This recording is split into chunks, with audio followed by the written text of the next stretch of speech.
Una kita sa pulong sa Ginoo mahitungod sa prayer. Og nining taknaa ang atong teksto na makita sa 2 Samuel chapter 5 magsugod sa 17 antod sa 25. O kini nagaisgot about the prayer of David, ang pagampo ni David. Ingon diha sa 17, when the Philistines heard that David had been anointed king over Israel, they went up in full force to search for him. But David heard about it and went down to the stronghold. Now the Philistines had come and spread out in the valley of Rephaim. So David inquired of the Lord, shall I go and attack the Philistines? Will you hand them over to me? The Lord answered him, go, for I will surely hand the Philistines over to you. So David went to Baal Perazim, and there he defeated them.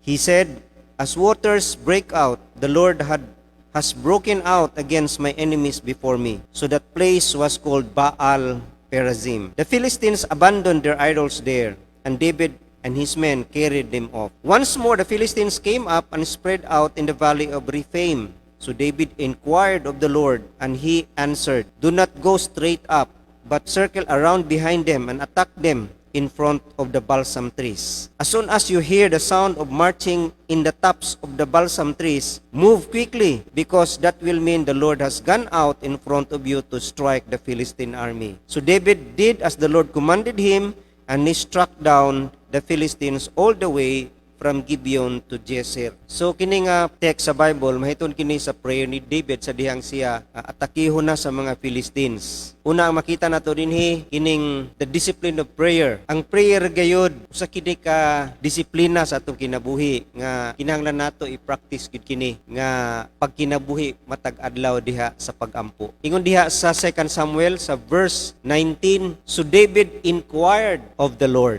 Mo nang ingon dinhi the need of prayer, kinahanglan gyud kaayo ang pagampo. Tungod kini nang tungura si David naana sa iyang tugkaran gyud sa valley of Rephaim. Ang mga kaaway, mga Philistines, kay nadunggan man sa mga Philistines nga oy si David gi-anoint na nga hari. So ila gyud ning atakihon dayon para din kuan kay sa ilaha kanang makadaot gyud sa ilaha kung si David na may imong hari. Mo nang gusto gyud nila atakihon dayon si David. Diha sa valley of Rephaim, diha ang mga gira kasagaran gihimo kay dako kay na nga field diha. Multiple battles ginahimo diha between Philistines and Israelites. Diha makita nato nga sa atong kinabuhi usab daghang kitag mga battles, daghang gira. Sa panahon sa kalisod there is danger, there are difficulties, darkness nga diin di ta kay balo tungod kay ngit-ngit.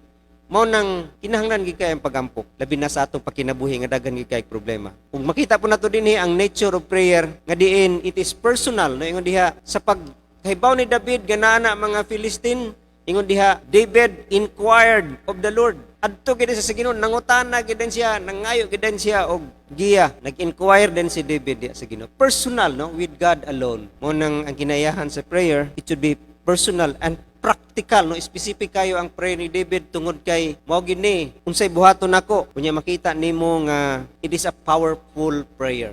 Ang prayer gyud power. Kay diha makita nimo nga sa dihang si David nag-inquire sa Ginoo, it means nga si David nag-recognize siyang kaugalingon nga ang source siyang power ang Ginoo. The power belongs to the Lord. Mo kaninang makita nimo sa kadaghang gira po diha sa Biblia, na yung mga tao diha sa Biblia nga wa na sila mag-inquire sa Ginoo, diretso kay gira dayon. Na yung mga panahon nga nisalig sila. Bisag si Solomon no nihitabo sa kinabuhi ni Solomon nga nisalig na siya sa iyang mga sundalo o di na siya mag-inquire sa Ginoo sa panahon nga naay mga rumors nga atakihon siya. Unang si David, para kaniya ang power na agyod sa Ginoo. O diha po nato makita ang David paingon niya nga nag-inquire siya sa Ginoo, nag-recognize siya nga ang Ginoo ang source sa power. At the same time, siya po ang source sa direction sa iyahang mga pagahimuon. Siya ang source sa wisdom. No? Diha nato makita nga daghan po sa Biblia nga pareha kang David nga ang source sa wisdom. Unsay angay himuon Ginoo. Si Moses ingana pod si Jehoshaphat sa dihang atakyon pod siya. Nangutana gid sa Ginoo. Dito gid mo dangop sa Ginoo sa mga paghimo nga decision. It reminds us no nga sa atong mga kalisod sa kinabuhi, ang Ginoo gyud ang angay dayon pangutan-on. Sa atong mga decision making, labi na sa pagkinabuhi sa iglesia, na mga panahon gyud nga murag diretso-diretso ra gid dayon no, way pag-ampo. natay mga pagabuhaton, natay himuon nga mga buluhaton, ministries, wa gyud di gyud mo agi og prayer meeting. Diretso daig decide, wala nag-inquire. Mao nang maka-learn ta niini nga nature sa prayer nga it should be nga atong pag-ampo, no? Naga-acknowledge gyud nga ang source sa fulfillment, sa success sa every ministry nga atong pagahimuon, ang source gyud ana ang Ginoo. Og siya gyud ang una pangutan-on. Siya gyud dapat mangayo giya. Kay siya man pud ang muhatag gahom. Mo nang ang kaaway gyud, mao gyud na iyang gusto nga iyagig kang ang himo ni Satanas. Pahimon kita sa tong kaugalingong kagustuhan o yung desire nga wala nata magsalig diha sa Ginoo. Mo nang this is the discipline of prayer. Twice gyud, no? Twice na nahitabo kang David sa verse 19 o sa verse 23. Pag-atake na po sa mga Philistines sa Valley of Rephaim, maog gihapon ang tubag ni David. David inquired of the Lord. Siguro si David magsalig na kay nag-inquire naman siya primero. Kaduha dili na. Maningon diha Proverbs 3:5, trust in the Lord with all your heart, lean not on your own understanding, in all your ways acknowledge Him. Oning nature sa prayer. Nga kita gayod, mangutan na, tanan, pagahimuon, sa Ginoo gyud gikan. Ikaduha, nga makita nato sa prayer ni David is, ang kining the delay in prayer. Diya sa verse 23 ug 24. So ikaduha na ni nga pag-attack sa Philistines. Sa 23, so David inquired again of the Lord, and the Lord answered. Mo ni ang tubag sa Ginoo, do not go straight. Primero, di ko Ginoo, sige go, and I will surely hand the Philistines over you. Mo nang move dayon sila ni David. Dinhi lain na pud ang tubag sa Ginoo. Mo nang nindot jud kay nga mangutana kita sa Ginoo sa tanang ministry nga atong paghimuon.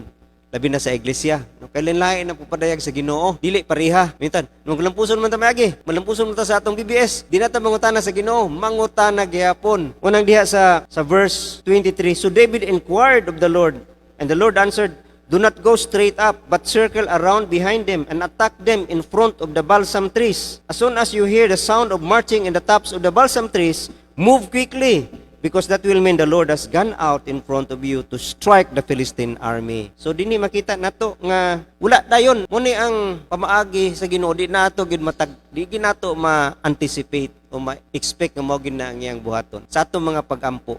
Dinhi na ay delay, dili dayon diha. Wala dayon ni tubag ang Ginoo nga sige atakiha dayon ninyo. Wala, napa siya instruction. Muna importante gid kaayo no sa atong mga pagbuhaton, mga minister sa church, ampuan gina. Mangutana na gid sa Ginoo unsay buhaton. Kay dinhi ang Ginoo ni tubag gyud. Nya lain na pud ang instruction. Ang prayer gayud nganong gidugay-dungay sa Ginoo kay ang prayer gitawag na siya nga it requires patience.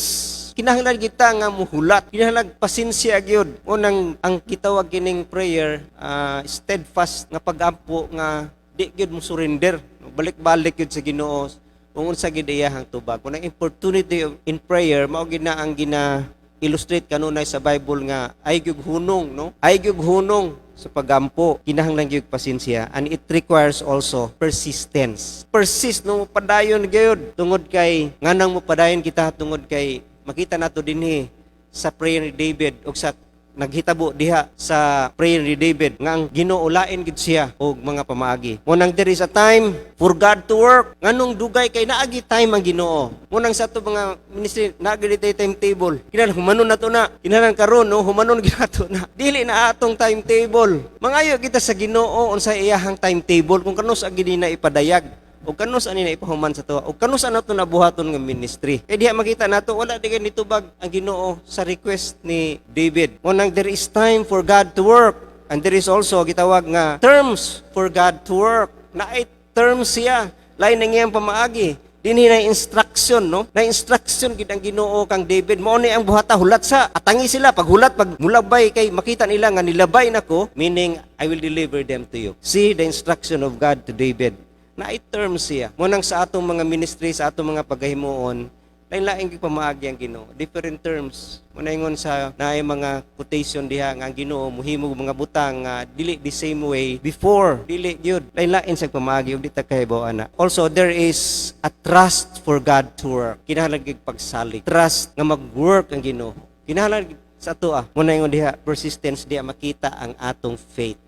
Kung kita gini persist, kita patiently nagahulat sa iyahang time. And lastly, the deliverance through prayer. Ingon diha sa verse 25 sa last nga verse nga so David did as the Lord. Si David gihimo niya unsay gikuman sa Ginoo sa iya. The Lord commanded him and he struck down the Philistines all the way from Gibeon to Jezer. Ang deliverance pinaagi sa pag-ampo mao gini ang napadayag diha sa verse 25. Gitawag ni nga the faith of obedience. Kay gituman magid ni David unsay giingon sa Ginoo. Mao pud na sa tuwa kung di ta mangutana sa Ginoo unsay atong tumanon no? Maday sa gipadayag kanato ato-ato ra man ang kagustuhan. Unang there is faith of obedience. Pareha kang David nga unsay giingon sa Ginoo gyud unsay buhaton nituman gid siya. And as the Lord commanded him, then there is a fruit of obedience. Kaya nituman man siya, mo nang smooth the Philistines from Jeba until thou come to Jezer. Nahitabo gyud ang deliverance. Napildi gid nila, na-deliver gyud ang mga kaaway ngadto sa kamot ni David. And the fruit of obedience, ingon dinhi, paghuman gud ingon niya, and they call this place, kung sa verse 20 atong basahon, katong primero nilang victory, ningon si David, that the place will be called Baal Perazim, meaning the place of the Lord, nga gidistract niya ang mga kalaban. And that is